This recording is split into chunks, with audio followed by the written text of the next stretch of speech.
దేవుని నామమున మీ అందరికీ వందనములు. సమయాన్ని సద్వినియోగం చేస్తున్నాము. దేవుని మీద ఆసక్తి ఉన్న వారందరూ వాక్యం మీద కాన్సన్ట్రేషన్ చేయండి.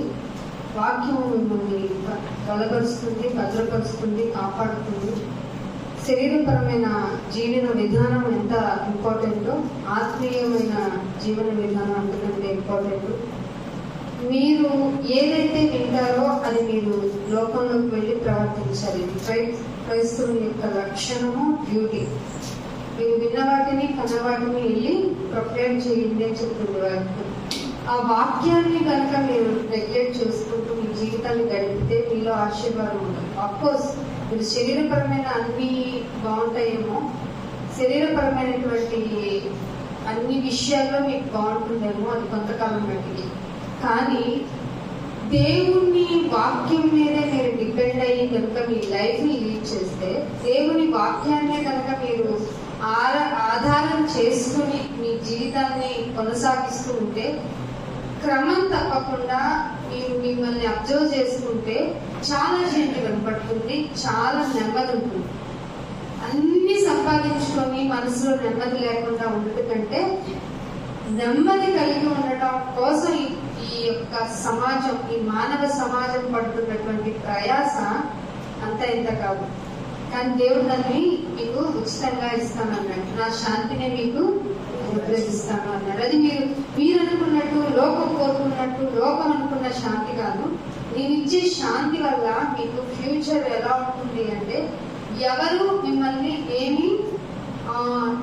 ఏమి అనేది దానికంటే అసలు లోకమే ఎక్స్పెక్ట్ చేయని దాన్ని మీకు నేను ప్రసాదిస్తాను అనేటువంటి దేవుని మాట కనుక, ఆ మాటని లక్ష్య పెట్టవలసిన అవసరం ఎంతైనా ఉంది. యెషయా గ్రంథంలోని ఉత్తర ప్రత్యుత్తరాలకు సంబంధించిన మాటలు తీసుకున్నాం. యెషయా గ్రంథము 10వ అధ్యాయం.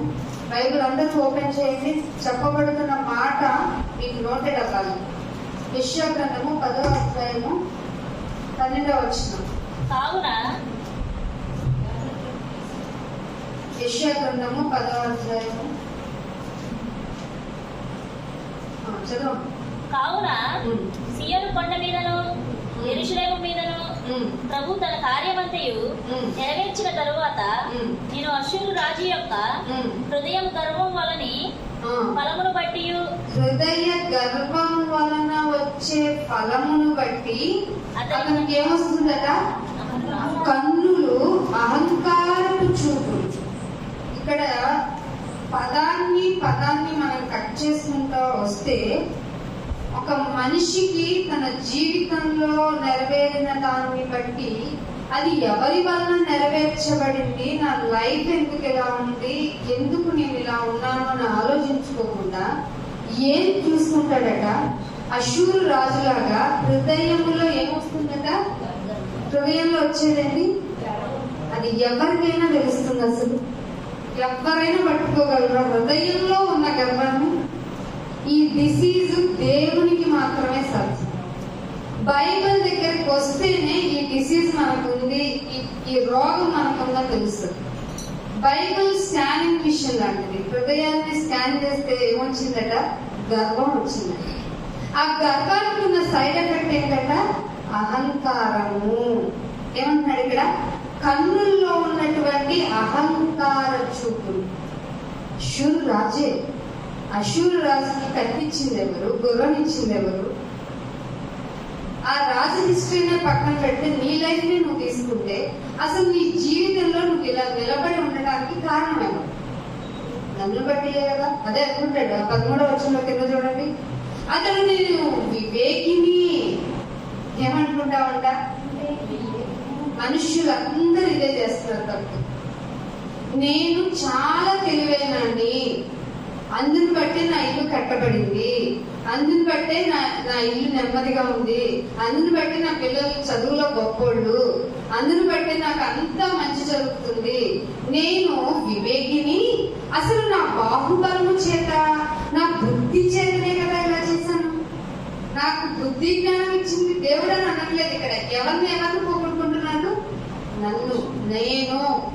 నేను అన్న మాట, నాదే అన్న మాట, నాతోనే అన్న మాట, నేను బాగున్నాను, నేను వివేకిని, నాకున్న బాహుబలంలోనే నేను సంపాదించుకున్నాను అనుకున్న వాళ్ళ యొక్క సైడ్ ఎఫెక్ట్స్ ఏంటంటే 12వ వచనంలో అంటాడు, మీ హృదయంలో వచ్చిన గర్వం వల్లే ఇలా మాట్లాడుతున్నాను. క్రైస్తవ సమాజమా, మీతో నేను చెప్తుంది ఏంటంటే, దేవుని తరపు నుంచి మీ హృదయము గర్వము వలన, ఈ హృదయ గర్వం వలన దేవుని మాటలు వినపడవు. వినుటకు మట్టుకు విందురే కానీ అస్సలు గ్రహించుకోలేరు. గ్రహించుకుంటేనే దేవుని యొక్క విషయం ఏమిటి, అసలు దేవుడు అంటే ఏంటి, నేను భూమి మీద ఏ విధంగా బ్రతుకుతున్నానో, అసలు నేను బ్రతికి ఉన్నాను, ఉండాలి, ఉండపోవాలి అంటే మెయిన్ రీజన్ నా ప్రాణవాయువు. అది నా చేతిలో లేని పని. మళ్ళీ కరోనా వస్తుంది కదా, ఏ వేవ్ తీసుకుంటారు మీరు? మీకు బుద్ధి వచ్చేదాకా ఎన్ని వేవ్స్ వచ్చినా మనకి తప్పదు. మనలో ఒక డిసిప్లిన్ లేదు, మాస్క్ మర్చిపోయాం, శానిటైజర్ మర్చిపోయాం, అన్ని మర్చిపోయాం. కానీ వేవ్ మాత్రం వస్తూనే ఉన్నాయి. దాని యొక్క రూపాలు మార్చుకుంటుంది. మనిషికి బుద్ధి వస్తుంది అంటే అబ్బే తెచ్చుకునే ఆలోచన మనిషికి రావటం లేదు. కాబట్టి ఇక్కడ నేను ఏం చెప్తున్నానంటే, హృదయపు గర్వము అనేది మనిషిలో ఉండకూడదు. హృదయంలో గర్వించడం వల్లే మనిషిలో స్వార్థం పెరుగుతుంది. మనిషి అంట బహిర్భూమిలో విడిచిపెట్టేటువంటి శక్తి వల్ల కూడా అపవిత్రం అవ్వడం. అంటే అశుద్ధంలో కూడా కాలు వేసినా కట్టుకోవచ్చు, ప్రాబ్లం లేదు. కానీ హృదయం నుండి వచ్చే వాటి వల్ల మనిషి అపవిత్రుడు అయిపోతాడు. ఇది బైబిల్ చెప్తున్న సారాంశం. అందుకే హృదయ గర్వము వల్ల ఏమనుకుంటావంటే, నేను వివేకిని కదా. ఈ ఫస్ట్ సింటమ్ ఎవరికి వచ్చిందో తెలుసా?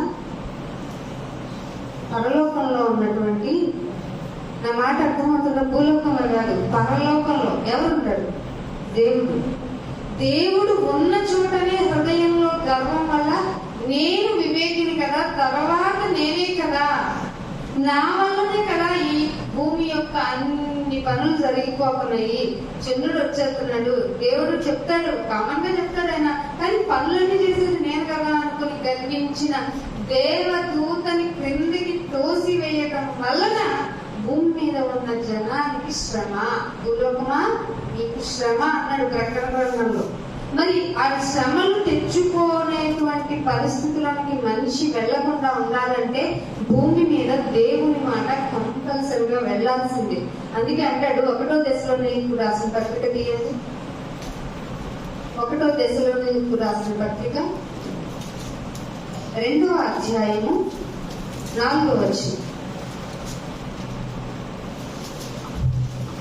1వ దశలోనికు రాసిన పత్రిక 2వ అధ్యాయం అండర్లైన్ చేసుకోండి. సువార్తను మాకు అప్పగించుటకు యోగ్యులమని దేవుని వలన.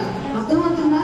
సువార్త అప్పగింపబడాలంటే మనుషుల చేత అప్పగింపబడితే అవి హృదయపూర్వకమైన మాటలు కాక ఏదో కాలయాపన ప్రపంచంలో ఉన్నటువంటి, ప్రపంచంలో అన్న మాట మాట్లాడుతున్నాను అంటే ఎంత స్టామినా కావాలో అర్థం చేసుకోండి. ఈనాటి సమాజంలో, క్రైస్తవ సమాజంలో ఏదో లోకపరమైన మాట, నోటుకొచ్చిన మాట ఏదో ఒకటి మాట్లాడేస్తున్నారు. కానీ దశలోనికు రాస్తూ పౌలు గారు అంటున్నాడు, సువార్త మాకు అప్పగించుటకు యోగ్యులమని దేవుని వలన ఎంచబడిన వారైతే ఏం చేస్తారనైనా వారంటే మనుష్యులను అస్సలు హ్యాపీగా ఉంచరు, ముళ్ళకరతో పొడుస్తూనే ఉంటారు. అందుకని మనుష్యులను సంతోషపెట్టు వారముగా కాక మన హృదయములను పరీక్షించు. అక్కడ మాట హృదయంలో ఏముందని విన్నాము కదా, 10వ అధ్యాయం 12వ వచనంలో హృదయంలో వచ్చే గర్వము ఉంటుంది. దాన్ని పరీక్షించేవాడు, అసలు హృదయాన్ని పరీక్షించేవాడు దేవుడు. హృదయములను పరీక్షించు దేవుణ్ణి సందేశ పెట్టే విధంగా బోధ చేస్తేనే మనుషులకు వాళ్ళ జబ్బులు అర్థమవుతుంది. అర్థమవుతుందా? కాబట్టి మీరు ఇక్కడికి వచ్చారు అంటే మీరు అనుకుని రాలేదు. మీకు ఆయుష్ ఇవ్వబడాలి, ఆ ఆయుష్ లో ఆరోగ్యం ఉండాలి. ఆరోగ్యం ఉండాలి అంటే మీరు బాగా తినాలి. మీరు బాగా తినాలి అంటే మీరు బాగా సంపాదించుకోవాలి. మీరు బాగా సంపాదించుకోవాలి అంటే మీకు సంపాదించుకునే మార్గం కూడా రెడీగా ఉండాలి. మీరు సంపాదించుకునే ఆ మార్గంలో మీకు తగిన ఫలితం వచ్చే విధంగా మీకు అన్ని ఫెసిలిటీస్ మీకు సూటబుల్ అవ్వాలి. అన్ని ఫెసిలిటీస్ బాగుండాలంటే రోజు బాగుండాలి. రోజు బాగుండాలి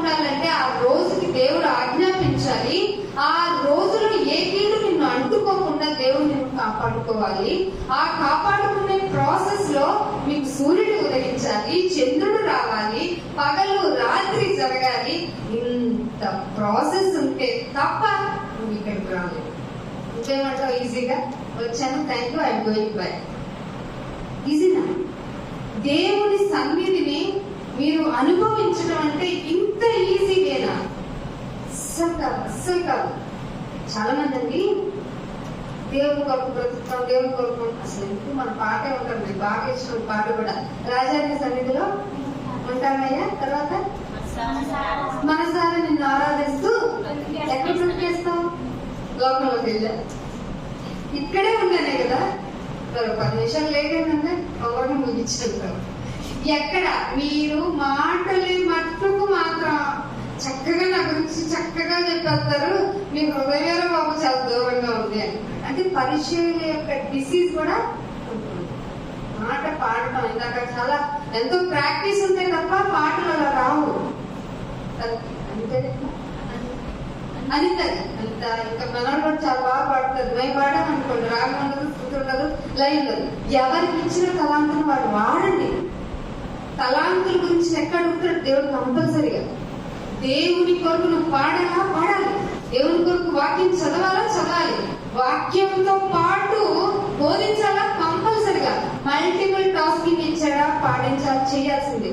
నీకు 20 ఇచ్చాను, నీకు 30 ఇచ్చాను, నీకు 40 ఇచ్చాను. ఏం చేశానంటే నువ్వు చాలా స్ట్రిక్ట్ భూమిలో పెట్టానయ్యా అన్నావు అనుకో, దుర్మార్గుడు నేను అంత కఠినాత్ముడు అనుకున్నారా అంటాడు దేవుడు. సో మీకు డ్యూటీలు ఇవ్వబడ్డాయి. సువార్తను మీరు ప్రకటించాలి. అందుకే మార్కు సువార్త 16వ అధ్యాయం, మార్కు సువార్త 16వ అధ్యాయం 16వ వచనం చూడండి. మార్కు సువార్త 16వ అధ్యాయం 16వ వచనం. నమ్మి బాప్తిస్మము పొందిన వాడే రక్షింపబడును, నమ్మని వారికి నమ్మలేదు శిక్ష. ఇది ఎక్కడ చెప్తాం? ఎక్కడ చెప్తాం? 15వ వచనంలో చూడండి ఆ మాట. 5వ వచనం. మరియు ఎక్కడికి వెళ్ళాలట? ఏమిటి మీరు వీధి దాటారా? మరి హృదయంలో గర్వం ఉంది, అదొక డిసీజ్, దేవునికి నచ్చదు అని తెలుసుకొని వచ్చాం కదా మనం. అయినా నేను నిమిత్త మాత్రం నువ్వు ఇక్కడికి వచ్చి నీ ఆరాధనలో నువ్వు ఇచ్చిన కృపను బట్టి, నీ రక్షణ బట్టి ఐఎమ్ వెరీ హ్యాపీ అని ఇక్కడ మందిరంలో నువ్వు దేవునికి థ్యాంక్స్ గివింగ్ ఇవ్వడానికి వచ్చావు కదా. మరి నీ పక్కన వాడికి కూడా తెలియాలి కదా. దేవుని ఇచ్చిన డ్యూటీ ఏంటో తెలుసా నీకు? సర్వలోకమునకు కుదురుతుందా? కుదుర్చుకోవాలి. పెళ్లికి వెళ్ళడానికి వచ్చిన, తుఫాన్ వచ్చిన, ఆటో ఇసుకెళ్దాం, కారు ఇసుకెళ్దాం, అసలు కుదిరితే ఏరోప్లేన్ కూడా వదిలిపెట్టాం మనం, ఎయిర్ బస్ అనుకుంటాం అనుకో. మరి ఇక్కడ ఏంటి డ్యూటీ నీకు ఉంది కదా? సర్వలోకమునకు వెళ్ళి సర్వ సృష్టికి నీ డ్యూటీ. సర్వ సృష్టికి సువార్త ప్రకటించాలి. ఏమని ప్రకటించాలి నాయనా? నమ్ము, రక్షింపబడతాం. నమ్మకపోతే ఇది సింపుల్ సువార్త. ఇది ఎవరికన్నా రాదా? ఎందుకు రాదు? మనకు వదిలిపెడితే వసపెట్టలేం మనం కదా. ఎట్లాగైనా వాగుతూనే ఉంటాం. అండ్ ఉపయోగం లేదు మాటలు. ఫర్ యువర్ ఇన్ఫర్మేషన్, నువ్వు మాట్లాడిన చిన్న మాట, పెద్ద మాట, ఏదైనా సందర్భం మంచిదైనా సరే, చెడ్డదైనా సరే, క్రీస్తు న్యాయ పీఠం ఎదుట సో డేట్ నా ఈ విధంగా అనవసరంగా వాగాను డాడీ క్షమించండి అని అన్నామనుకో, ఏమన్నా ఉపయోగం ఉంటుందా? కాబట్టి మాట్లాడేటప్పుడు మాటని ఆలోచించి మాట్లాడండి. సరే, మీకు మంచి ఒక ఏమంటారు టిప్ లాగా మీ మాటని సువార్తలోనికి తీసుకువెళ్ళి ఆ సువార్తని సకల జనులకు కాకపోయినా మీ వీధి కన్నా చెప్పండి, మీతో పాటు ఒక ఆత్మను తీసుకున్నాను. జెంట్స్ ఫ్యామిలీలో రక్షింపబడేది ఓన్లీ లేడీస్ అయినా. అసలు కుటుంబ యజమాని రాకుండా కుటుంబంలోకి ఎట్లాగమ్మా అలాగా కుదురుతుంది? అందుకే నీ కుటుంబంలో నెమ్మది లేదు. దానికి తోడు చుట్టుకుని వచ్చే ఆర్థిక సమస్యలు, డిసిప్లిన్ ఉండదు, పిల్లలు మాటిండ్రు, ఏముండవు. కుటుంబంగా ఇక్కడికి వచ్చి నాయన ఇది మీరు అప్పారావు గారి హౌస్ అనుకోకండి. దేవుడు మనకు ఏర్పాటు చేసిన స్థలం. మనం అందరము ఆలయములుగా కూడుకొని ఇక్కడ దేవునికి సమర్పించుకోవడానికి ఆయనకు మనస్సు ఇవ్వబడింది. కాబట్టి మనం ఇక్కడ ఫెసిలిటీగా కూర్చొని మాట్లాడుకుంటున్నాం. కుటుంబాలతో రాకపోతే నీ గర్వం ఎలా తెలుస్తుంది? అసలు హృదయం మంచిది కాదు. ఏమిటంటే హృదయము హృదయం మోసమైనది, ఘోరమైన వ్యాధి అని చెప్పేశాడు. ఆ ఘోరమైన వ్యాధిలో గర్వం ఉంది. ఆ గర్వం ఉంటే ఏమీ అర్థం కాదు. కన్నులు పైకెత్తేసి ఇందాక చెప్పాను కదా, కన్నులు పైకి ఎగరేస్తావు, నేను ఎంతో తెలుసా, నేను ఎవరో తెలుసా, నా బ్యాక్గ్రౌండ్ తెలుసా, నా తాత తెలుసా, మామ తెలుసా, ఈ లోకపరమైన రిలేషన్ తెలుస్తాయి. అదే హృదయంలో గర్వం లేదనుకోండి, అయినా నేను నిమిత్త మాత్రుడిని. ఒక భక్తుడు వచ్చాడు గుడికి వచ్చి, పక్కన నాయనా ఆకాశం వైపు కూడా కన్నులు ఎత్తుటకు నాకు ధైర్యం చాలటం లేదు, ప్లీజ్ నాయనా అంటే పక్కన ఇంకొకటి ఉన్నాడు. అడిగాడు, అసలు లేదు తప్ప నాకు అసలు ఉత్తరం కదా తెలుసా, నేను ఎప్పుడు వస్తారు కానీ మన వల్ల ఉపయోగం లేదు. ఎంత బాగా పాడుతాను, ఎంత బాగా మాట్లాడతాను, సో నువ్వు యాక్సెప్ట్ చేయాల్సిందే నా ఆరాధన, నా ప్రార్థన అని చెప్తాడు. దేవుడు ఎలా ప్రార్థన యాక్సెప్ట్ చేశారు చెప్పండి కదా. మీరు ఎలా వస్తున్నారు? ఒక మంచి పరిసరి లాగా వస్తున్నారా, ఒక మంచి సుంకర్ లాగా వస్తున్నారా? దేవుడు లక్ష్య పెట్టే వాటిని మీరు ధ్యానంలో పెట్టుకోండి. మీ హృదయాన్ని చక్కగా ఇక్కడికి తీసుకువచ్చి దేవుడికి అర్పించండి. దానిలో ఉన్న డిసీజ్లన్నీ ఉదక స్నానంతో కడిగేయండి. అప్పుడు ఎవరైనా నేను తిట్టారనుకో, తిరిగి తిట్టాలనిపించదు. నాయన కేసుకుంటారు, సిలువు కేసు కొట్టే అని ఏమన్నాడు, అది ఏం చేయించున్నారు, అది క్రీస్తు వలె మార్గం. సింపుల్. క్రైస్తవం చాలా ఈజీ. నిన్ను ఎవరు తిట్టినా బాధ పెట్టినా ఏమంటావు తెలుసా, కానీ వాళ్ళు తెలియక చేస్తున్నారు, సాతాను చేత ప్రేరేపించబడి చేస్తున్నారు. నేను నా హృదయంలో గర్వం లేదు, ఎందుకు వాళ్ళ మీద జాలే వస్తుంది వాళ్ళ గురించి. అందుకే దేవుడు ఈజీగా చెప్పండి, మీ శత్రువులను కూడా అది ఈజీ అంటే సువార్త. శత్రువుని ఎంత ప్రేమిస్తాం? అసలు పాకు మనకు చేసిన అన్యాయాన్ని మనం భరించగలమా? ఇండియా సింధూరం పెట్టుకున్నాం, కాల్ చేయాలంటే అనుకున్నాం, కాల్ చేసినందుకు మనం సంతోషించాము. యుద్ధం స్టార్ట్ చేసినందుకు పాకిస్తాన్ హ్యాపీగా ఉంది. మధ్యలో ప్రాణాలు కోల్పోయిన కుటుంబాలు హ్యాపీగా ఉన్నాయా? సొల్యూషన్ లేకుండా విచారణ చేస్తే ఏం లాభం అండి? అందుకే దేవుడు చెప్పాడు, శత్రువునైనా ప్రేమించండి. ఇది క్రైస్తవ్యం, ఇది భక్తి మార్గం. ఇలా ఉంటే తప్ప మానవ సమాజం బాగుపడదు. ముందు హృదయ శుద్ధి కలిగి ఉండాలి. హృదయం నుంచి అనేకమైన పుట్టుకొస్తాయి. ఆ హృదయంలో నుంచి తీసేయాలంటే నువ్వు ప్రతి వారం ఇక్కడ పుట్టుకోవాల్సిందే. ఇంకొక మాట చూపిస్తాను చూడండి. అపోస్తుల కార్యం 17వ అధ్యాయం 30వ వచనం. అపోస్తుల కార్యము 17వ అధ్యాయము 30వ వచనం. ఆ అజ్ఞాన కాలమందు దేవుడు ఎలా ఉన్నాడట? అది చూసానులేపో, చూడలేదులేపో అన్నట్టుగా ఉన్నాడట. అదే కదా అర్థం. చూసి చూడనట్టుగా ఉండెను. ఇప్పుడైతే స్ట్రిక్ట్ గా, ఇప్పుడైతే అంతటా అందరూ అది. మనం ఏం చెప్తున్నాం? గుడికొచ్చి నీ పాట పాడేసుకుని వెళ్ళిపోతే సరిపోతుంది, నీ ఆరాధన చేసుకుని వెళ్ళిపోతే సరిపోద్దా? పూర్తిగా సంపూర్ణంగా మన పని మనం చూపించకపోతే, ఒక ఆర్గనైజేషన్ లో, ఒక సంస్థలో, ఒక పని చోటకు వెళ్ళిన చోట నీ పని కంప్లీట్ అవ్వలేదు, జీతం ఇవ్వను అంటాడే. నీ సగం పని చేసి నాయన నా ఫుల్ జీతం అంటే దేవుడు ఊరుకుంటాడా? ఇక్కడ ఏమంటున్నాడు? ఆ అజ్ఞాన కాలం అంత దేవుడు చూసి చూడనట్టుగా ఉన్నాడు. ఇప్పుడైతే అంతటా అందరూ ఏం పొందాలట? మనస్సు మారాలి. ఎందుకంటే హృదయంలో జబ్బు ఉంది. మనస్సు వేరు, హృదయం వేరు. హృదయం ఆలోచించేది దేవుడికి సంబంధించింది, మనసు అనేది శరీరపరమైన దానికి సంబంధించి. చాలా మంది హృదయాన్ని మనసును కలిపేస్తారు. మనకు అలవాటు కదా, కల కూరలతో వంటలు పులుసులు పెట్టడం అన్ని కలిపేస్తాం అంతే. హృదయం వేరు, మనసు వేరు. ఈ హృదయములో ఉన్నది తెలియాలంటే ముందు మనసుతో ఆలోచించాలి. అది మనసు శరీరానికి కనెక్ట్ అయి ఉంటది. మనసు ఇమీడియట్ గా హృదయానికి కూడా కనెక్ట్ అయి ఉంటది. ప్రాణం, మనలో ప్రాణం ఎక్కడుంది? ఎవడో పాట పాడుతున్నాడు, ప్రాణం ఎక్కడ ఉందో తెలియదు. అరే బాబు నీ రక్తమే నీ ప్రాణవాణి ఆయన అని బైబుల్ చెప్తుంది. ఎంత విజ్ఞానం అండి! బైబుల్ అంటే మహావిజ్ఞానం. ప్రాణము, రక్తము. రక్తం అనగా ప్రాణము. నీ ప్రాణము నీ మనసుకు కనెక్ట్ అయి ఉంటది. ఈ మనసు హృదయానికి కనెక్ట్ అయి ఉంటది. ఆ హృదయమే దేవుడు చూస్తున్నాడు.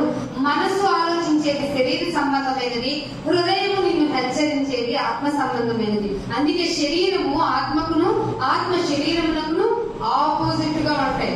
అంటే నువ్వు శరీరం పరమైనది చెప్పి దాని ప్రకారం వింటే నువ్వు శరీర సంబంధివి కనుక నీకు అర్జెంట్ గా ఏమొస్తుంది తెలుసా? మరణం వచ్చేస్తుంది. అదే ఆత్మ సంబంధం అయితే ఎట్లాగైనా నేను నా దేవుని మందిరంలో వచ్చి పడిపోతాను, ఆయన దేవుని మందిరంలో సదాకాలం ఉంటానని ఒక భక్తుడు అన్నట్టు చూసావా? అలా ఉండిపోతావు. దేవుడు ఏమంటున్నాడు? అజ్ఞాన కాలం నందు ఎలా ఉన్నాడట? చూడలేదు, చూశాడు. అవునా కదా? ఇప్పుడు ఏమంటున్నాడు? అంతటా అంతటా అందరూ, అంటే సర్వలోకంలో ఉన్న అందరూ చూస్తారు, వాళ్ళందరూ అంతటా అందరూ మారు మనసు పొందాలి అంటున్నాడు. అదే మత్తయి సువార్త 28వ అధ్యాయం చూడండి. మత్తయి సువార్త 28వ అధ్యాయం 20వ వచనం. ఈ హేతువు చేతనే గుడికి ఎందుకు వచ్చావా అంటే ఏం లేదు అయ్యారు పల్లెత్తన్నారు తీసుకొని వెళ్ళకపోతే శాపం అన్నాడని కాదు. అది నీ పర్సనల్ గా నువ్వు స్పిరిచువల్ గా ఎంతగా ఉన్నావు, అసలు పడిపోయావని పరీక్షించుకొని, ఒకవేళ పడిపోయానని నీ మనస్సాక్షి నిన్ను గద్దిస్తే సారీ నైనా క్షమించు అని నిర్మలమైన మనస్సాక్షితో ఆయన ఎదుట ఒప్పుకుంటే ఓకే, అందుకు ఒక భక్తి విధానం. కానీ సెకండ్ డ్యూటీ ఆఫ్ ది క్రిస్టియానిటీలో ఏమంటున్నాడంటే, నేను మీకు ఏ సంగతులను ఆజ్ఞాపించుతునో, ఇక్కడ ఒకరిని సాధనం చేసుకుని వారి నోటిని మీకు బోరగా ఉంచి మీకు అనేకమైన సంగతులు మీ మదిని తొలిచేలాగా వినిపిస్తుంటే ఆ సంగతులను ఆజ్ఞాపించిన వాటన్నిటిని ఏం చేయాలట? నేను గైకొనాలి. ఎందుకు చెప్తున్నారు? ఎవరు చెప్తున్నారు? నేనేం చేయాలి? నేనెందుకు ఉండాలి?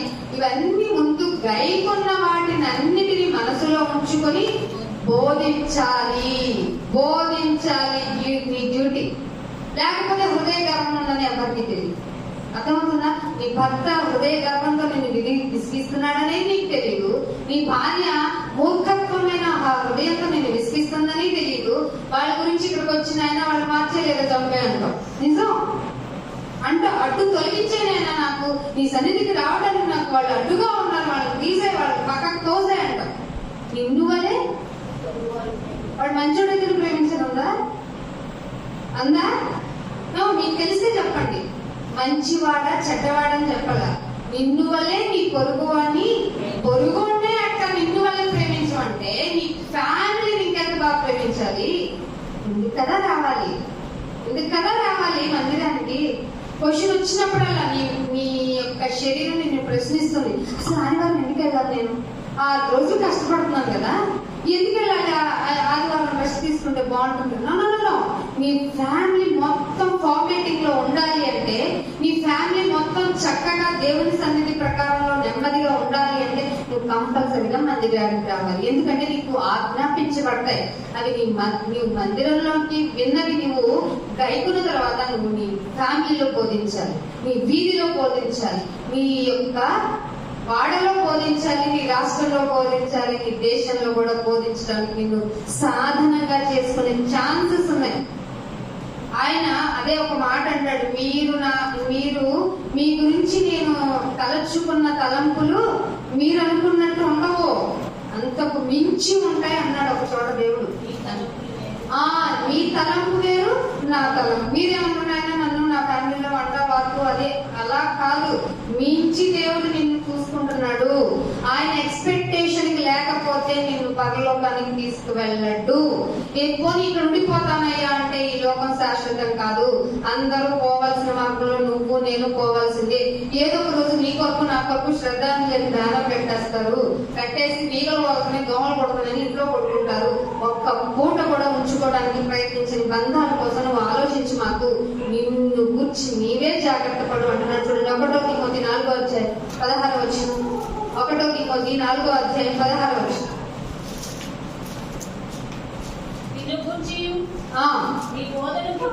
నిన్ను గూర్చియు నీ బోధను గూర్చి కూడా జాగ్రత్త పడాలి. బోధ అంటే మాటే కదా, ఉపదేశమే కదా. అది ఎవరో పాస్టర్ గారి గురించి చెప్పారు. నిన్ను గూర్చి అన్నాడంటే మనం రోజులోనికి ఎంటర్ అయ్యే లోపు నేను నా మాటని, నా ప్రవర్తనని, నా నడవడికని అన్ని క్లీన్ గా పెట్టుకుని నేను ఈ లోకంలోకి వెళ్తున్నానైనా. సో ఈ లోక మాలిన్యం అంటకుండా కాపాడవలసిన బాధ్యత నీదే. ఎస్, నాదే బాధ్యత. సో నువ్వు రావాలి. ఎక్కడికి రావాలి? ఉపదేశం వినడానికి రావాలి. ఏ ఉపదేశం? దేవుడు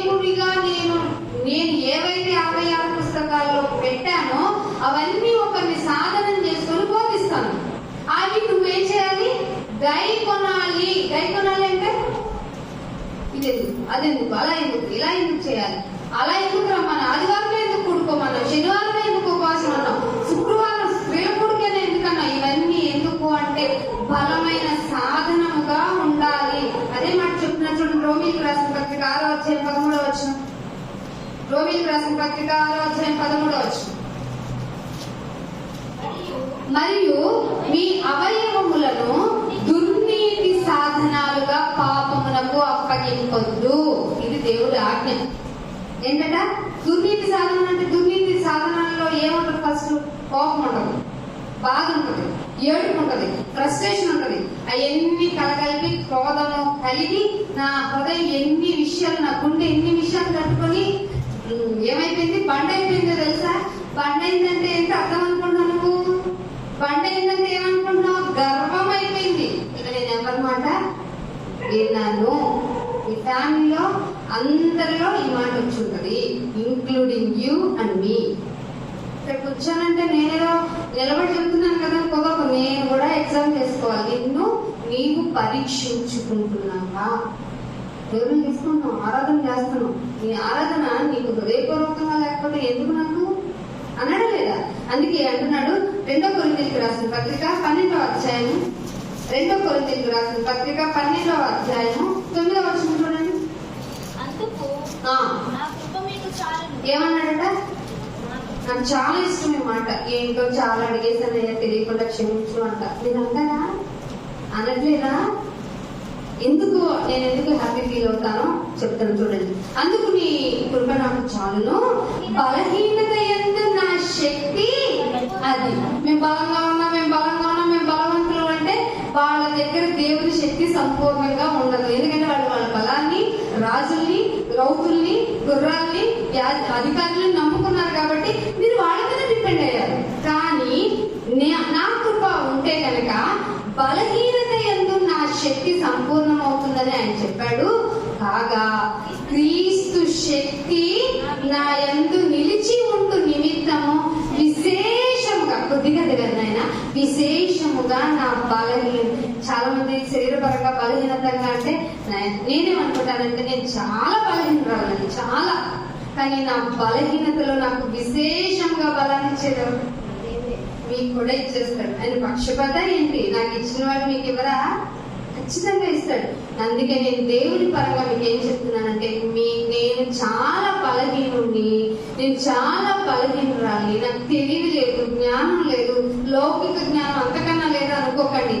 దేవుని యందు మనం బలవంతులము విశేషముగా. అందుకే కోరుకోండి, మేము చాలా విశేషముగా నా బలహీనత అంటే. ఎందుకంటే అంటే నేను ఎప్పుడు బలహీనుడను, బలవచ్చు, నేను ఎప్పుడు బలహీనుడను దేవుని ఉన్నప్పుడు అప్పుడే బలవంతుడి. ఇందుకు రావాలా వద్దా చెప్పండి? మందిరానికి అస్సలు మిస్ చేసుకోదు. ఇంటికి చెప్పండి, రండి మీరు మందిరానికి వచ్చేయండి. అసలు ఎంత బాగా చెప్పిస్తున్నాడు దేవుడు. చెప్పండి, తాగి రావద్దు, తిరిగి రావద్దు, ఈ మానేయండి. అసలు మీరు ఆ విషయాలు ఇంట్లో ప్రసక్తే తేవకండి. దేవుడు మనం బలహీనులం అంటే ఆయన సన్నిధిలో ఉంటే బలవంతులమంట అని చెప్పి తీసుకురండి. కనుక క్రీస్తు నిమిత్తము నాకు కలిగిన బలహీనతలన్నిటిలోనూ, అయ్యా నిందలలోనూ, ఇబ్బందులలోనూ, ఇంకేమంటున్నాడు, హింస పెట్టే విషయాల్లోనూ, ఉపద్రవములలోనూ. ఉపద్రవం అంటే ఏం చెప్పండి? కొట్టుకొని పోతాం, ఇంక మనకు హోప్ లేదని కదా. ఆ ఉపద్రవం రోగ రూపంగా రావచ్చు, ఆర్థిక పరంగా రావచ్చు. అబ్బో ఏ విధంగా వస్తుందో చెప్పలేదు, దాని ఉపద్రవం సడన్ గా వచ్చేది. ఆ ఉపద్రవముల్లోనూ నేను సంతోషముగా ఫీల్ అవుతున్నాను. హృదయ గర్వము లేకపోతే నీ యొక్క స్ట్రాటజీ ఇలా ఉండాలి. పరీక్షించుకో మిత్రమా, ఎలా ఉంది నీ యొక్క హృదయం? ఏ ఫీలింగ్ చెప్తాంది?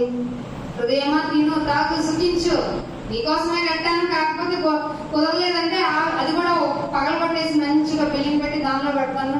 తిను, తాగు, సుఖించు అంటే మెల్లగా అనలేదంట. స్వామి ఒరే విల్లుడా అన్నంట. ఒరే విల్లుడా, ఈ రాత్రే నీ ప్రాణము అడుగుతున్నారు. సమ్ మెంబర్స్ ఉన్నారు హెవెన్ లో, మీ మీకు ప్రకటన గ్రంథంలో ఉంటది. ఎందాక తీర్పు తీర్చగా ఇంకా మేము వెయిట్ చేయాలని అడుగుతున్నారు. అక్కడ నుంచి ఒక ప్రేయర్ వెళ్తుంది. భూలోకం నుంచే ప్రేయర్ వెళ్ళట్లా, పరలోకంలో కూడా నెమ్మది పొందే స్థలంకి ఒక ప్రేయర్ వెళ్తుంది. ఇంకెంతకాలం మేము టైం ఇస్తావు అని. ఏదో ఒక రోజు దేవుడు మనసు మాట ఖచ్చితంగా మారుతుంది. ఎందుకు ఈ సమయం కంటే ముందే నువ్వు పోతావు అన్నాడా లేదా?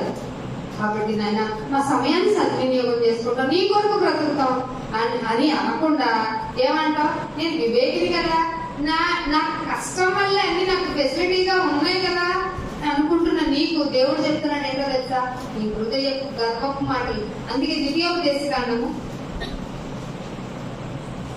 8వ అధ్యాయము, ద్వితీయోపదేశకాండము 8వ అధ్యాయము 17వ వచనం. అయితే మీరు మా సామర్థ్యము, మా సామర్థ్యము, మా బాహుబలము, మా బాహుబలము ఇంత భాగ్యం మాకు కలగజేసింది తెలుసా. ఎంత కష్టపడి పెట్టాను, ఎంత కష్టపడి చదివి ర్యాంక్ కొట్టాను, ఎంత కష్టపడితే అని అనుకుంటున్నారు కదా. 18వ వచనంలో నువ్వు నీ దేవుడైన యెహోవాను కదా జ్ఞాపకం చేసుకోవాలి. చాలు, ఎవరిని జ్ఞాపకం చేసుకోవాలి? నా కష్టం. నేను వివేకిని కదా, నేను ఎంత తెలివిగా ఉంటే నేను డబ్బు దాచుకొని భద్రపరుచుకొని అనుకుంటున్నావు కదా. అదే దుర్మార్గుడా, ఇవన్నీ బాగా జరగాలంటే నేను నిన్ను కటాక్షించాలి కదా. అసలు బలహీనతల్లోనే నిన్ను బలవంతులు చేస్తానన్న నన్ను మరిచిపోయి నా సామర్థ్యంతో అన్ని చేసుకున్నాను, నా బాహుబలంతో అన్ని సంపాదించి పెట్టుకున్నాను అని అంటావేంటి? జ్ఞాపకం చేసుకోవాల్సింది యెహోవాను. జ్ఞాపకం చేసుకుంటున్నారు. ఉదయమునే లేచి నా ఆరోగ్యం బాగా ఉంది కాబట్టి మంచి వంటలు ప్రిపేర్ చేసుకుని, అసలే రైనీ సీజన్ కాబట్టి మంచిగా వేడిగా మసాలా ఫ్లేవర్ తో కూడిన కర్రీస్ వేడిగా తిని ఇది కదా భాగ్యం అనుకుంటున్నావు. ఇది దుర్మార్గంగా, నీ దుర్మార్గత నాకు తెలుసు, నీ దుష్టత్వం నాకు తెలుసు. నీ హృదయం తగ్గింది. ఆ హృదయంలో నుంచి వచ్చిన గర్భపు మాటల వల్లే నేను వివేకిని అనుకుంటున్నావు. నోనో, మారు, ఇప్పటికైనా మారు. నీ హృదయంలో తీసివేయవలసిన ఆ కల్మషం అంతా పోవాలంటే వాక్యంతో ఉదక స్నానం చెయ్యి. అందుకు రా మందిరానికి. ఏమనుకొని వస్తున్నావు? ఒక్క బ్లెస్సింగ్ ఏంటి? నిన్ను ఒక్కసారి బ్లెస్ చేస్తే అది వెన్నటన్నిటికీ ఆశీర్వాదమే కదా. ఎందుకు పదే పదే అడుగుతున్నావు? అసలు నీకేం కావాలో నాకు తెలుసు, నీకు తెలియదు అన్నట్టు ఉన్నాడా లేదా? ఎక్కడన్నాడు? నీకంటే పక్షులు బెటర్ అన్నాడా? నువ్వే బెటర్ అన్నాడా? నువ్వే బెటర్ అన్నాడు. ఆకాశ పక్షులు చూడండి, అవి విద్దుతాయా, కోస్తాయా, గోదావరిలో దాచుకుంటాయా? వాటికంటే మీరు శ్రేష్ఠులు అన్నాడు. మరి ఎందుకురా చింతపడతావు? ఏమన్నా మూరెడు మూరెడు ఏమైనా చేస్తావా? చెయ్యను కదా. నాకు ఇది అలవాటునైనా ఆలోచించుకోవడం అంటే నాకు ఎంత ఆనందమో. ఏమంటారు, చింతపడటం అంటే ఇంకెంత ఆనందమో. ఏంటో నువ్వు చేస్తావో చేయవు. ఇవి మానేయండి. హృదయము గర్వించినా కూడా డిప్రెషన్ లో ఈ మాటలు వస్తాయి. నన్ను పోషించేవాడు నా పోషకుడు దేవుడే. ఈ మాటలని బైబిల్ చదివితే కదా. ఇవి చదివాం మనకు తెలుసు, కానీ జ్ఞాపకం చేసుకున్నటకు మన ఎందుకు రావాలను. ఇంకొక మాట చూపిస్తాను చూడండి. అదే ఎఫెసీయులకు రాసిన పత్రిక 3వ అధ్యాయము, ఎఫెసీయులకు రాసిన పత్రిక 3వ అధ్యాయము 10వ వచనం. ఇంటికి వెళ్ళి 8, 9 వచనాలు చదువుకోండి. నేను 10వ వచనం. ఎఫెసీయులకు రాసిన పత్రిక 3వ అధ్యాయము 10వ వచనం. దేవుడు మన ప్రభువైన క్రీస్తు యేసునందు చేసిన నిత్య సంకల్పం చొప్పున పరలోకములో ప్రధానులకును అధికారులకును అది సంఘము ద్వారా నానా విధమైన జ్ఞానము ఈ అంత్య దినాల్లోనే తెలియజేయబడాలి. అందుకే సర్వలోకములకు వెళ్లి సర్వ సృష్టికి ప్రకటించాలి. ఇది దేవుడు మనకిచ్చిన ఆజ్ఞ. అందుకే 10వ వచనంలో అంటాడు, శోధింప సత్యము కానీ క్రీస్తు ఐశ్వర్యము. క్రీస్తు ఐశ్వర్యం ఏమిటో తెలుసా మీకు? రక్షణను దయచేయటం. ప్రపంచ కళ్యాణ మహోత్సవానికి దేవుడిచ్చిన ఉచిత గిఫ్ట్ ఇది, బహుమానం మనకి రక్షణ. ఈ ఐశ్వర్యాన్ని అన్యజనుల్లో కూడా ప్రకటించాలి. సంగమా, మనకి మనమే మీటింగ్లు పెట్టుకుంటే ఇలా కొంచెం మనకి మనమే బోధించుకుంటే అన్యులు ఎలా రక్షింపబడతారు? సంఖ్య పూర్తవ్వాలి. అందాక రాకడ రాదు, మనము పని చేయటం లేదు, అందుకే ఆయన రాకడ ఆలస్యం అవుతుంది. నీ వంతు పని కంప్లీట్ అవ్వాలి. నీ డైరీ గురించి ఆయన రాసుకున్నది కంప్లీట్ అవ్వాలి. రోజు రోజుకి ఆత్మలో అభివృద్ధి జరగాలి. ఈ రోజు వచ్చాను హ్యాపీగా ఉంది, రేపు వెళ్ళకపోతే ఏం లాభం లే, ఏం నష్టం అవ్వదు అని అనుకుంటే నువ్వు ఆత్మలో చచ్చిపోయినట్టే. నువ్వు ఇక్కడికి రాలేదు అన్న రోజు నువ్వు బాబోయ్ ఇంతకన్నా మరణము నాకు భాగ్యం కదా అనుకోవాలి. అర్థమవుతుందా మీకు? చాలా మంది అండి ఆదివారాలు స్కిప్ చేసేస్తారు. ఎంత భయంకరమో తెలుసా? మీకోసం ఆదివారాలు కుదించారు. మీకు కుదిరితే రోజు అపోస్తుల బోధలో ఎలా ఉన్నారట? ప్రతి రోజు అనే మాట అండర్లైన్ చేస్తున్నారా? ప్రతి రోజు ఇంటింటికి వెళ్ళి వాక్యము ప్రకటించుచు ప్రతిరోజు రొట్టెను తెరిచారు వాళ్ళు. ప్రతిరోజు అంటే ప్రతిరోజు దేవుణ్ణి జ్ఞాపకం చేసుకుని వాళ్ళ ఆత్మీయతలో వాళ్ళు ఎంత కల్మషం లేక ఉండటానికి ప్రయత్నించారో చూడండి. ఆ బోధలో ఉన్నామా? ఆ బోధలో లేనప్పుడు నీ భక్తి వల్ల ఉపయోగం ఏమిటి? లేకపోగా నీ హృదయం గర్విస్తుంది, నేను వివేకిని అనిపిస్తుంది. ఆ లోకపరమైన వివేకం నీకు అన్ని తెచ్చిపెడుతుందేమో కానీ ఆ వాటిని నువ్వు అనుభవించకుండా పోతావు. అది ప్రాక్టికల్ గా అనుభవించాడు సొలొమోన్ గారు. ప్రాక్టికల్ గా వాటి వల్ల ఏం లాభం లేదు, నేను తెలుసుకున్నాను. అన్నిటి వల్ల అన్ని విషయాలు సూర్యుని కింద నేను ఏ పని అయితే చేస్తున్నానో అవన్నిటి వల్ల నాకు ప్రయోజనం లేదు. అంతా గద్దము గద్దము గద్దము. వ్యర్థమైన దాని కొరకు ప్రాకులాడుతూ, గాలి కోసం ప్రాకులాడుతూ దేవుని గురించి ఆలోచించకపోతే నువ్వు వచ్చిన ఈ సన్నిధానం వల్ల ఈ లోకపరంగానే చూసుకోండి, మీ కొరకు ఫ్యాన్లు, లైట్లు, మీ కొరకు ఫ్లోరు, ఇవే పెట్టుబడి అనుకుంటే దేవుడు నిన్ను నిలబెట్టి ఉంచాడే, జీవవాయువును నీకు అందిస్తూ నిన్ను నిలబెట్టి ఉంచాడంటే ఏం చేయడానుకున్నావు? ఆరాధించే ముందు ఒక్కసారి ఆలోచించు. నాయనా నన్ను భూమి మీద ఉంచావు, నా హృదయం గర్వించిందో లేదో నాకు తెలియాలి అంటే నీ బైబిల్ స్కానింగ్ కిందకి నేను రావాలి. ఇదిగో లోకపరమైన రోగాల కోసం స్కానింగ్ వెళ్తున్నాం, ఎక్స్రేకి వెళ్తున్నాం, ఇంకా ఇంకేమో చేస్తున్నాం, కానీ నా హృదయంలో ఉన్న రోగం తెలియాలంటే నీ బైబిల్ స్కానింగ్ కి రావాలి అంటే నేను మందిరానికి రావాలి. అది తప్పించుకునేలాగా నన్ను ప్రేరేపిస్తున్న అపవాదిని నాకు దూరం పెట్టు, నీ సన్నిధిలో నేను ఉంటానయ్యా అని అప్పుడు వాడు. అందుకే అంటున్నాడు 1 పేతురు రాసిన పత్రిక 4వ అధ్యాయము 4వ వచనం. అపరిమితమైన దుర్వ్యాపారమునందు తమతో కూడా మీరు పరిగెత్తలేదంట. లోకం అంటది, ఏంటి మీరు పగలు రాత్రి నైట్ డ్యూటీ చేసినా కూడా మీకు ఇవి వస్తాయంట కదా, పోటీలు ఉంటే లాభం ఉందంట కదా, మీరు చేసుకోరేంటి, మీరు పరిగెత్తరేంటి? అపరిమితమైన దుర్వ్యాపారం అంట ఈ లోకంలో ప్రతి పని. బైబిల్ దగ్గరికి వస్తే ఇంత భయంకరంగా ఉంటుందండి బాబు. నేనైనా నా జీవనం కోసం నేను పోషిస్తానుగా, ఏమో లేదు, నేను రేపు డ్యూటీకి వెళ్ళాలి, ఈ మాట పక్కన పెట్టాను. ఏది ఎక్కడ వరకు చేయాలో నేర్చుకోండి. ఏమంటాడు? అపరిమితమైన దుర్వ్యాపారం నందు తమతో కూడా మీరు పరిగెత్తకపోయినందుకు మీరు వాళ్ళు ఆశ్చర్యపోతారు. లోకంలో ఉన్న వాళ్ళు పైగా ఆశ్చర్యపోయి మిమ్మల్ని ఏం చేస్తారట? ఎట్లా ఉంది లోకం.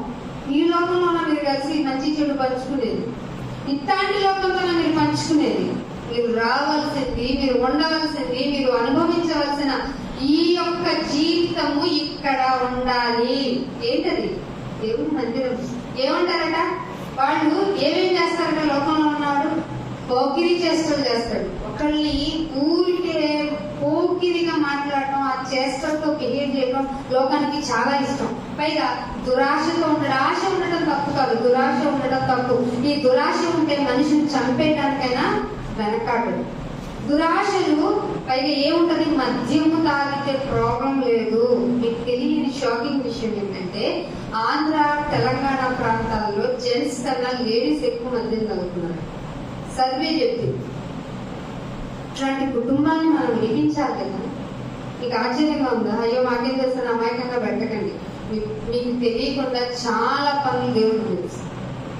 సర్వే ద్వారా చెప్పించాడంటే ఏమంటున్నాడు? మద్యపానము, ఇంకేంటి, అల్లరితో కూడిన ఆటపాటలు, డీజేతో కూడిన పాటలు, వాటికి రిధముగా నీ శరీరం అవి ఉండకూడదు. త్రాగుబోతు విందులు, చేయదగని విగ్రహ పూజలు మొదలైన వాటి యందు నడుచుకొనుచు అన్యజనుల ఇష్టము నెరవేర్చుటకు గతించిన కాలం నాటిగా. అర్థమైందా? అయ్యో ఆ పెళ్లికి వెళ్ళలేకపోయాను, ఆ కార్యక్రమానికి వెళ్ళలేకపోయాను, వీళ్ళతో విందు భోజనాలకు అవన్నీ మానేసేయి. వెళ్ళడం తప్పు కాదు, మానేస్తే మంచిది. అర్థమైందా మీకు? వెళ్ళడం తప్పు కాదు. మీరు పెళ్లిళ్ళకి వెళ్తారో, పేరెంటాలకు వెళ్తారో, సీమంతాలకు వెళ్తారో, దినాలకు వెళ్తారో, ఇంకా దేనికైనా గెట్ టుగెదర్కి వెళ్తారో, వెళ్ళడం మంచిది కాదు. ఆత్మయందు అభివృద్ధి కావాలనుకునే వాళ్ళకి ఇవి లోకస్తులు చేస్తారు. కానీ మీరు వాళ్ళతో పాటు పరిగెత్తకపోయినందుకు మిమ్మల్ని గురించి ఆశ్చర్యపోయి మిమ్మల్ని దూషిస్తారు. అర్థమైందా? అప్పుడు కంపారిజన్, అమ్మయ్య దూషించారా, ఫోన్ లేదా ఈ మందిరంలో ఉన్నాను నేను అనుకోవాలి. అర్థమవుతుందా? ఇలా వస్తే మీ ఆత్మ బలపడుతుందండి. అందుకే పెళ్లి అన్ని విషయాల్లో ఘనమైంది కదా, నేను ఆరాధన పక్కన పెడతాను, అక్కడికి వెళ్తానంటే కుదరదు. ఆ వివాహం అయిన వెంటనే డీజే పెట్టి సాంగులు చేసుకుని ఈ అల్లరితో కూడిన ఆటపాటలు నుండి ఏమేమి వచ్చిందంటే అమ్మ, బుల్లెట్ వచ్చిందా? బుల్లెట్ ఎందుకు అవసరం లేదు కదా. ఆ పాటని క్రైస్తవ కుటుంబాల పెళ్లిళ్లలో కూడా ఉన్నాయి అంటే మీరు దానికంటే ఆరాధన మిస్ చేసుకున్నారంటే దేవుడు మిమ్మల్ని ఎక్కడికి తీసుకెళ్తాడు? ఏది వినాలో, ఏది ఉత్తమమో, ఏది తెలియదో, ఏది గొప్పదో నీకు ముందే తెలియజేశాను. ఇందాక చెప్పారు కదా, చిక్కుడు గింజ ఉంటే దాని డూప్లికేట్ గింజ ఉంటది, బొప్పాయి గింజ ఉంటే దాని డూప్లికేట్ ఏముంటది, మిరియం గింజ ఉంటే అలాగే ఉంటే బొప్పాయి గింజ తీసుకొచ్చి ఇదేమని చూపిస్తారు. అలాగే మీకు మంచి బోధకులు ఉంటే అబద్ధ బోధకులు ఉన్నారట, మంచి అపోస్తులు ఉంటే చెడ్డ అపోస్తులు ఉన్నారట. ఏది మంచిదో తెలియాలంటే నీకు దేవుని వివేకం అవసరం.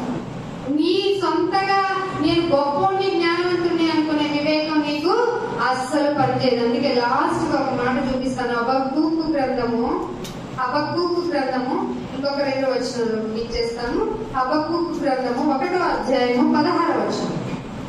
ఎంత ఘోరంగా లోకం ఉందో చూడండి. 1వ అధ్యాయము 16వ వచనం. హబక్కూకు గ్రంథము పాత నిబంధన.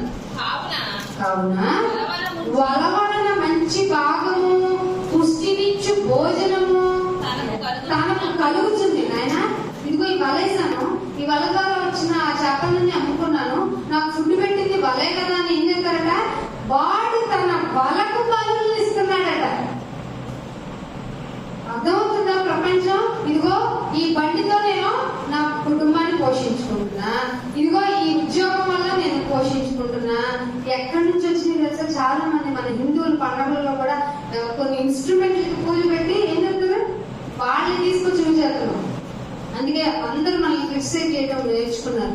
ఈ వల ఇక్కడ వల వెయ్యండి, చేపలు పట్టని చెప్పిందో వేసుకుంటారు. కానీ ఈ బ్యాచ్ అంతా ఏమొచ్చి ఏం చేస్తున్నారంటే, అమ్మ వల కదా నన్ను పోషించింది, వల కదా నాకు ఫుడ్ పెట్టిందని వాళ్ళకి దూపం వేస్తున్నారంట. నువ్వేం చేస్తున్నావు ఆలోచించి ఒకసారి ఇంటికెళ్ళి. అమ్మో ఈ రూపాయి నన్ను ఫస్ట్ పెడితే నాకు బిజినెస్ లో వచ్చిందని ఆ రూపాయిని తీసి అలాగే దాన్ని దండ పెడతా కూర్చుంది వాళ్ళు చాలా మంది. కాబట్టి మీరు ఇలాంటివన్నీ వదిలేయాలి. కాబట్టి యెషయా గ్రంథము 28వ అధ్యాయము, యెషయా గ్రంథము 28వ అధ్యాయము 22వ అధ్యాయం 22వ వచనం. 28వ అధ్యాయం 22వ వచనం. మీ బంధకములు మరీ బిగింపబడకుండునట్లు ప్రతి దాన్ని మీరు ఫామ్ గా ఏదో ఈజీగా పరిహాసంగా తీసుకోకూడదు. తీసుకోకండి. పరిహాసం అంటే నవ్వుతూ తీసుకోకండి. మీరు బంధించబడ్డారు, కానీ మీకు బంధింపబడిన కానీ మీకు స్వేచ్ఛను కలిగేలాగా మీకు ఉంచాను. కానీ మీ బంధక విషయాలు మీకు రిమైండ్ చేసి మీకు చెప్తుంటే మీరు వినట్లేదు. ఏమంటున్నారు తెలుసా? మీ బంధకములు మరీ బిగింపబడి ఉండకుండానట్లు పరిహాసకులై ఉండకండి. భూమి అందంతట నాశనం అనేది కంపల్సరీ. Underline this word. మీరు భూమి అందంతట నాశనము ఖండితముగా నియమింపబడింది. ఇది యెహోవా వలన నేను విన్న సమాచారం. నిజారా? సర్వలోకములకు వెళ్లి చెప్పవలసిన మీరు మీ హృదయంలో గైకొనవలసిన విషయం ఏమిటంటే భూమి ఎప్పటికైనా నాశనం అయిపోతుంది. మరి నీ ఇల్లు ఎక్కడా, నీ సంపాదన ఎక్కడా, నీ వజ్రం ఎక్కడా, నీ వైఢూర్యం ఎక్కడా, నీ యొక్క ఆస్తులు, అంతస్తులు, బంధువులు వీళ్ళంతా ఎక్కడా? భూమే ఉండదు. గాజాలోనండి ఫుడ్ దొరకట్లేదు. ఈ కయ్యలోపు 1,00,000 మంది చిన్న పిల్లలే చచ్చిపోతారని సర్వే చెప్పింది. నేను అర్థమాగిందా? హృదయ గర్వం. ఒక మనిషిలో హృదయంలో ఉన్నటువంటి గర్వం కనుక ఆగిపోతే అమాయకమైన ప్రాణాలు పోతాయి. కానీ నింద ఎవరి మీదకి వస్తుందో తెలుసా? దేవుడికి దయలేదా ఈ పిల్లలు ఇలా చచ్చిపోతుంటే అన్న కారణం ఎవరు చెప్పండి? ముందు మనసు మార్చుకుని మనిషిని కదా, ఆ మనసు మారాలంటే వెళ్ళాలి కదా. ఎక్కడికి వెళ్ళాలి? దేవుడా నువ్వే దిక్కని వెళ్ళాలి కదా. ఆ దేవుడు దిక్కు చూపించేవాడని తెలియచేయడానికి ఇక్కడ రక్షణ తీసుకున్న మనం కూడా తయారవ్వాలి కదా. ఏంటి నీ పని? టైం మిగిలింది కదా. నీ వీధిలో 4 ముసలమ్మ చెప్పితే అయ్యో టైం ఉంది కదా అని లోకపరమైన రీల్స్ చూసుకుంటా ఉంటే నీకు ఇచ్చిన రక్షణ వ్యర్థమైపోతుంది కదా, వ్యర్థమైపోతుంది. కాబట్టి నిర్ణయం తీసుకో. మీకు బంధింపబడిన బంధకములు విషయాలను అపహాస్యకముగా చేయకు. నిన్ను ఒక రోజు నేను వదిలిపెట్టును. అందుకే 13వ వచనం, యెషయా గ్రంథం 10వ అధ్యాయం 13వ వచనం. అతడు నేను వివేకిని, నా బాహుబలము చేతను నా బుద్ధి చేతను అలాగే చేశాను. అలా చదువుకుంటూ పోతే 14వ వచనం ఏమంటాడు చూడండి. పచ్చిగూటిలో లాస్ట్ లైన్ నిరభ్యంతరముగా ఒక మాట ఉంటుంది చూడండి. నిరభ్యంతరముగా నేను ఎక్కడికి వచ్చిందో తెలుసా? హృదయంలోని కదా ఈజీగా లోకాన్ని నేను నా మాట చెప్తే చాలు ఎంతమంది అయినా నా మాట వినేస్తారు అనేటువంటి అధికారులు మొదలుకొని చిన్నవాడు కూడా ఒక బలహీనుని ఎంతగా హింస పెట్టాలో అంతగా హింస పెట్టి మనిషే బాధ పెట్టే స్థితిలోకి వెళ్ళిపోతున్నాడంటే నిజ క్రైస్తవులుగా మీరేం చేస్తున్నారు? మీలో కూడా హృదయ గర్వం ఉందా? ఆలోచించండి, పరీక్షించండి. అందుకే అంటున్నాడు లాస్ట్ మాట దానియేలు గ్రంథం 4వ అధ్యాయం 35వ వచనం. దానియేలు ఇదే లాస్ట్ మాట చూడండి. దానియేలు గ్రంథము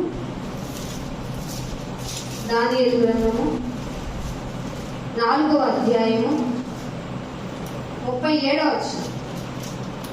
ఇలాగు నెబుకద్నెజరును నేను పరలోకపు రాజ్యం యొక్క హృదయంలో గర్వించినాడు ఎవరట? నెబుకద్నెజరుట. ఏం చేశాడట? హృదయంలో ఆలోచించుకుని ఇలాగు నెబుకద్నెజరు నేను పరలోకపు రాజ్యం యొక్క కార్యములన్నిటినీ సత్యములను ఆయన మార్గములను న్యాయములై ఉన్నవనియు రియలైజ్ అయిన తర్వాత న్యాయములై ఉన్నవని గర్వముతో నటిస్తారట. గర్వం అంటే ఏం చేస్తారు? ముందు యాక్షన్ వచ్చేది. రాస్తారు ఎవరికి ఇవ్వాలి? గర్వం ఉన్నోడికి ఇవ్వాలి. పాపం పిచ్చోడు ఆ ఇండస్ట్రీ వాళ్ళు ఇస్తారు. కళామ తల్లిని పోషించుకునేవారు. హృదయం యొక్క గర్వంతో నటించే వారిని ఆయన ఆనపగల శక్తి గలవాడు అని తెలుసుకున్నాడట నెబుకద్నెజరు. గట్టి తినగలగా తెలియదు అని ఆయనను స్తుతించుచు కొనియాడుచు ఇది చెయ్యాలి. హృదయంలో గర్వం కలగకపోతే ఇది తెలుసు. స్తుతించేస్తావు, ఘనపరుస్తావు. అయ్యా ఎలాగైనా నీ గురించి చెప్పేస్తావు, ప్లీజ్ నాకు నన్ను ఆశీర్వదించాడు. హృదయ గర్వం తీసేసుకుని ఆయన ఆరాధనలోకి వెళ్ళండి. ఆరాధించిన మీరు అలాగే ఉండి మళ్ళీ అదే మనస్సుతో బల్లను తీసుకుంటూ ఎవరైనా నిన్ను ఇబ్బంది పెట్టినా, ఎవరైనా నిన్ను బాధ పెట్టినా నన్ను నేనే పరీక్షించుకుంటాను, ప్లీజ్ నాయన వాళ్ళని క్షమించేయని క్రీస్తు మనస్సులోనికి వచ్చి సర్వలోకమునకు వెళ్లి సర్వ సృష్టికి సువార్తను ప్రకటించండి. నమ్మితే రక్షణ, నమ్మకపోతే ఇది దేవుడు మనకి ఇచ్చినాడు. పాటిద్దాం, దేవుని కనపడుతాం. కళ్ళు మూసుకోండి, ప్రార్థన లేదు. తండ్రి, నీకెంత ఉందనో వేసుకోవటం, మా జీవితం మా ఇష్టానుసారంగా నడుస్తుంది, మా ఇష్టమే నెరవేరుతుంది.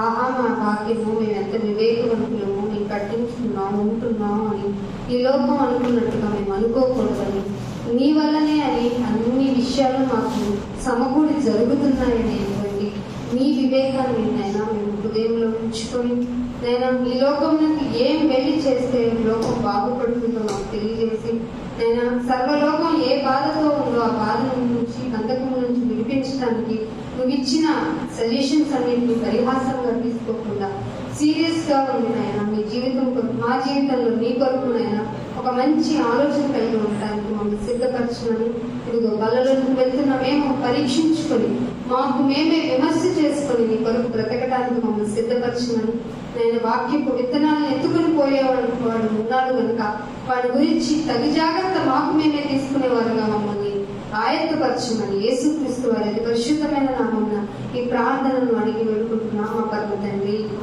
ఆమేన్. థాంక్యూ.